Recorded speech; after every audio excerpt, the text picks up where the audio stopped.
You know that moment when the world slows down, when you see something so wrong it flips a switch inside you, and you just move? That's what happened the day Sandra Tate laid hands on my little girl, Ava, right in my own office. I didn't think, didn't hesitate.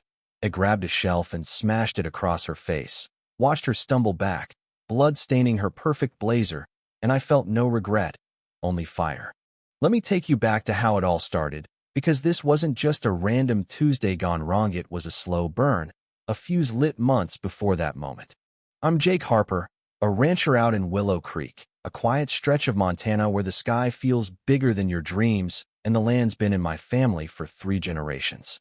My office is a small, weathered building by the stables. Nothing fancy, just a desk, a coffee maker, and a view of the fields where Ava likes to sketch her ponies. That morning, I was on a Zoom call with a client in Idaho, talking cattle breeds, the sun spilling gold across the hay bales outside. Ava, my 9-year-old, was curled up in the corner with her crayons, drawing a mare with a lopsided mane, humming softly. It was peaceful, the kind of moment you wish you could bottle until the sirens came. At first, I thought it was just a deputy cruising by on the county road, but then another siren joined, then another, and red-blue lights started flashing through my windows like some bad cop movie. My client, Tom, squinted at his screen, half laughing.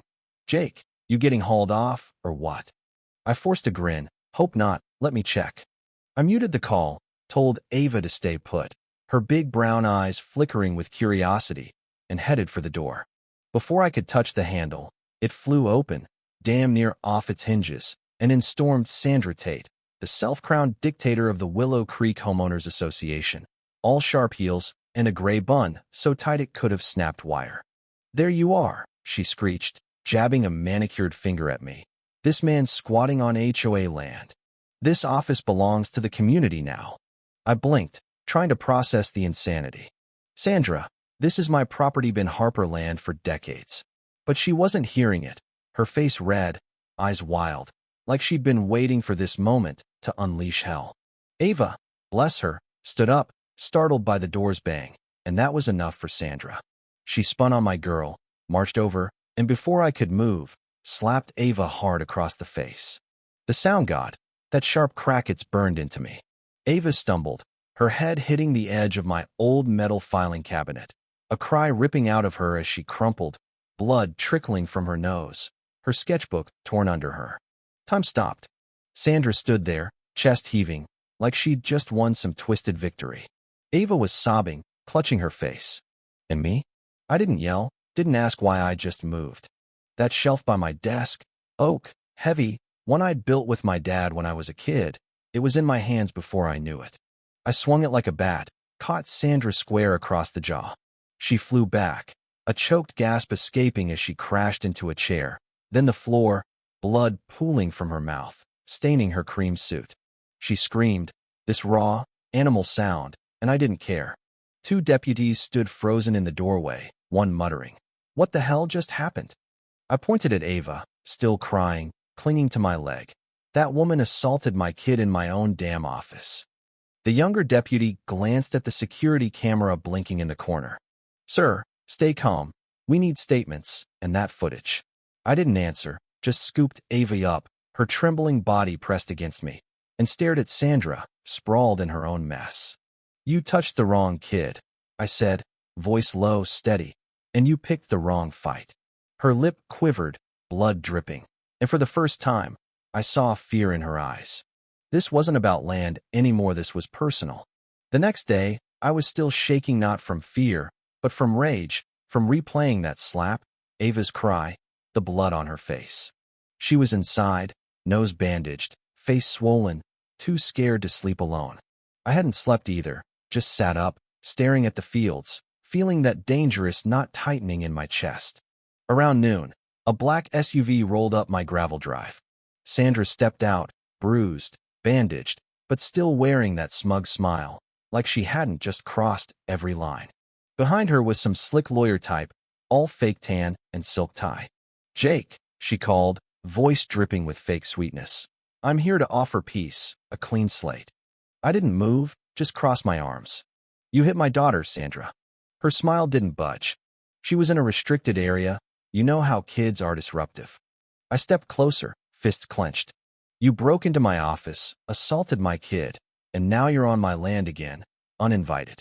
The lawyer raised his hands, all smooth and practiced. We're not here to fight, Jake. We want your back 2 acres and used, just sitting there. Sell it to the HOA.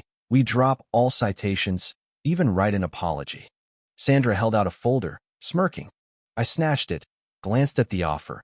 $40,000 for land worth 10 times that. I laughed, cold and sharp. You think I'd sell after what you did? You're not just a bully, Sandra, you're a damn crook. She tilted her head, eyes glinting. The HOA's growing, Jake. That land will be ours one way or another. Cooperate, or things get messy. I stepped into her space, close enough to smell her overpriced perfume. You're not a queen, Sandra. You're a leech in lipstick, and the only thing getting messy is your little empire when I'm done with you. I tore the folder in half, let the pieces scatter in the wind. Her smile cracked, just for a second. Then she turned, heels crunching gravel, lawyers scurrying behind. I whispered as they drove off. You just lit a match you can't put out. 3 nights later, I woke to a crack, like wood splitting in a storm. I grabbed my shotgun, bolted to the porch, and saw 3 figures in hoodies prying open my barn. Hey, I roared, racking the gun. Get the hell off my land. They froze. One dropped a crowbar, another reached for something. I fired, not at them, into the air, the blast echoing like thunder.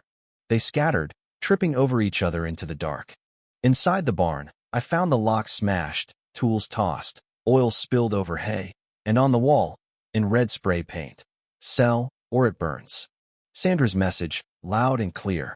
I called Deputy Carter, a guy I'd known since high school. He came out, saw the paint, the oil. You think Sandra sent them? He asked. I don't think, I said. I know she threatened me to my face. He nodded. We'll investigate. I looked him dead in the eye. You better, Carter, 'cause next time, I ain't shooting the sky. By morning, HOA notices started piling up. 17 in a week. Fines for everything from unapproved fence height to excessive barn dust monosystem. Dust. It was Sandra's game, trying to choke me with paperwork, but I wasn't bending. I stormed into the HOA office that Friday, the notices in hand, and pushed past the secretaries stammering to barge into their board meeting. Sandra sat at the head, sipping tea like some wannabe monarch. I slammed the papers on the table. Explain these, Sandra. She set her cup down, cool as ice. You're disrupting an official meeting, Jake. I leaned in. You sent goons to burn my barn, painted threats on my wall, and now you're fining me for dust? I've got your inspector on camera. Ashraf's got it too. Her smile twitched, just a hair. Serious claims, Jake. Prove it, or I'll add verbal aggression to your file. I laughed. You're not scaring me, Sandra. I'm the storm coming for you. I walked out, every step a promise. That night, I couldn't sleep, not scared, just done waiting. I printed flyers, is Sandra Tate running your HOA or ruining it, and plastered them across town, with stills from my barn security footage. Then I went live on YouTube, standing by the charred hay bales, voice steady. This is what happens when you let a bully run your town. Sandra Tate's not serving Yosha's, serving herself. The video spread like wildfire. By noon, neighbors were calling, some mad, some ashamed, all shocked. Sandra called an emergency HOA meeting, all banners and finger sandwiches, acting like my video was just noise. I crashed it, strode to the front, slammed my flash drive on her podium. This is your inspector torching my barn, Sandra. Sheriff's got it. Sit down. The room went quiet, heavy with the weight of truth. 2 days later, I thought she'd folded. Then I found Ava under my desk, shaking, a cut above her eye, clutching her stuffed rabbit. She came with someone. Ava sobbed, said I was a pawn, hit me when I tried to run. My blood boiled. I dug out my old army gear drone, floodlights, tactical vest. That night, I flew the drone, watched Sandra's golf cart zip around, charming half the town. I dropped flyers with leaked emails proving she'd ordered the barn hit. Then I lit up her mansion with floodlights, every night, right into her bedroom. She screamed at me by the fence. You're unhinged. I didn't flinch. You hurt my kid, Sandra. Sleep's the least you're losing. The air got heavy, too quiet for days. Then I heard it. A crack, a pop, fire roaring in my west field. Ava screamed from the porch. pointing at Sandra, standing in the flames' glow, rag dripping with gas. "You wanted war?" she shrieked. "This is it." I charged, tackled her into the dirt, dragged her to the barn hose, and blasted her with water. "You burned my land, attacked my kid, tried to torch my legacy." I roared. "You're no leader, a coward in a crown of ashes." Neighbors filmed, phones up, as Sheriff Ramsey cuffed her arson, assault, the works. Her eyes met mine, not angry, but scared. I turned, held Ava close, and walked away. 3 weeks later, the courthouse was a circus. Reporters, neighbors, even Sandra's husband, Grant, grim-faced in a suit. She stood in orange, no pearls, no smirk, just gray roots and defeat. The judge's gavel hit like a hammer. 18 years for assault, arson, fraud, more. Ava stood, voice small but sharp. "You don't scare me anymore." Sandra froze, then was gone. Outside, the sun broke through, neighbors waved, some brought pie, guilt in their eyes. Grant swore she'd never return, that he'd cut her off. The land was scarred, but ours. Green shoots were already breaking through. This wasn't just about a field or fence, it was about fighting for what's yours, for the people you love. Sandra thought fear was power, but truth doesn't bow. It kicks doors down. If you've ever had someone cross your line, tell Medrop A9 in the comments if you'd stand up for your family, or write, "I choose courage," if you've pushed back against a bully. Hit like, subscribe, turn on notifications. This isn't just a story, it's a wake-up call. What's your line in the sand?